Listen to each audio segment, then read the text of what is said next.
Paninti ang paghatod sa imo. Pero kay naningkamot pud mi nga makakuha og fund, makakuha og source sa mga private sector, mga pribadong tao nga adunay malumog kasing-kasing. O mo nang nag-create ang ako ang friend na magkahugyon mi o magtinabangay, maghinatagay, maski ginagmay. Nga amo mapalit og kanang goods para mapaabot na mo sa maninyo nga kinahanglan jud og tabang. Pareha sa imuha o di ka kaliho. At least ang paglihok-lihok nimo na kay instant nga pamainit. Ano energy na kay instant Milo. O madali nimo pagkaon karon lisod ang panagat, di ba? May ba pakuha ron day? O kani sudan nimo ha. Kanina kay shampoo, pero dugay-dugay pa ka maligo. Unsa man? Sige na siya kaligo, ma. Adlaw-adlaw. Oh, very good, very good. Yung kaligo ma'am kay... Oh, tapos na kay sabon. Ha?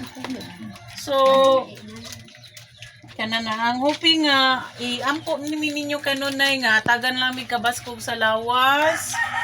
Then ang katong mga malumog kasing-kasing hatagan lang og grasya sa kanunay kay kami po dinhi nga tagahatod o no na po'y gamay nga ikaambag amo po nang iapod-apod ha. So papasalamaton mi sa mga nagatabang kunya mahatod na mo sa katudyong deserve na to nga tabangan kay ayno nga kani pong mga tao nga naghatag og tabang nanginahanglan po ni sila tabang kaso mas gi-prepare nila nga sila pod makatabang kay kahibaw man sila nga kung once nga makatabang ta sa atong isig kaingon ang Ginoo ran jud moy mo baos. So ang inyong pag-ampo, ang imong pag-ampo dako na kay ng tabang kabaskog sa lawas ug unta ang atong mga sponsor hatagan pag grasya nga makashare pod sa inyo na pod ha. So mapasalamat ko no si nanahin niya sa ato ang Heraya Feeding Mission. Salamat lang ha. Oh. Sa atong founder nga si Ann. Salamat po din Ma'am Ann.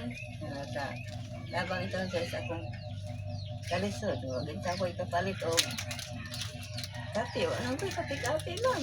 Awa na kay kape-kape? O, ayaw na pangapi ha. Kay na kay Milo na energy. Waji kwarta?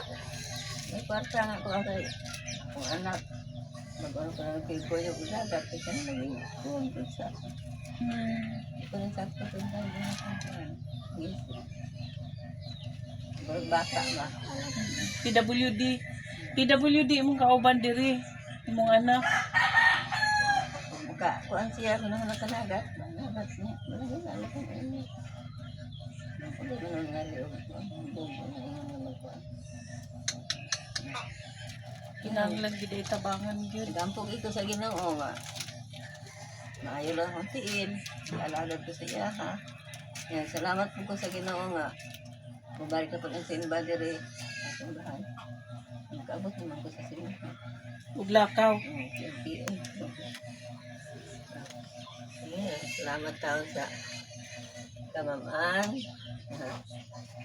Nalpod tayo supply na gamay. At abang itang sa ko akong pag ginahanglan.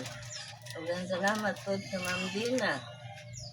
Ang tao tigatot ang daw na. Utsud ko mag-expect pod nga ingon ani imong sitwasyon, magtuo ko okay ka lang. Sige lang kay puhon. Kasunod na kong magbalik, gahinan na po ka na mo, ha? So, pagkano na yun ang pag-ampo, ha? Iapil mi sa imong pangamuyo, gani ka basko, tagani grasya nga makashare pod mi sa uban, ha?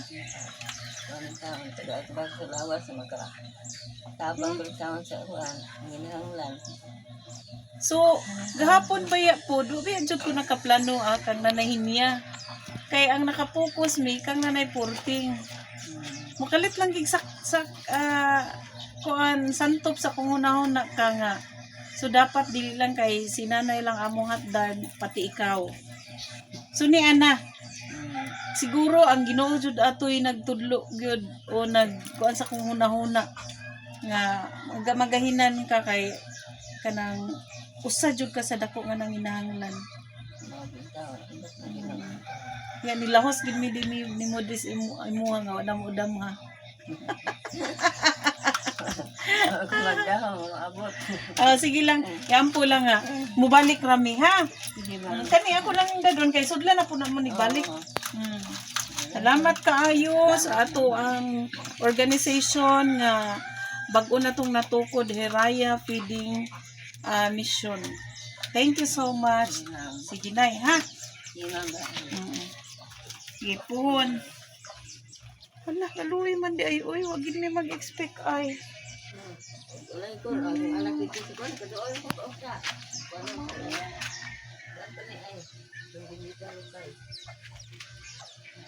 Dugay-dugay no. Nakatamark na.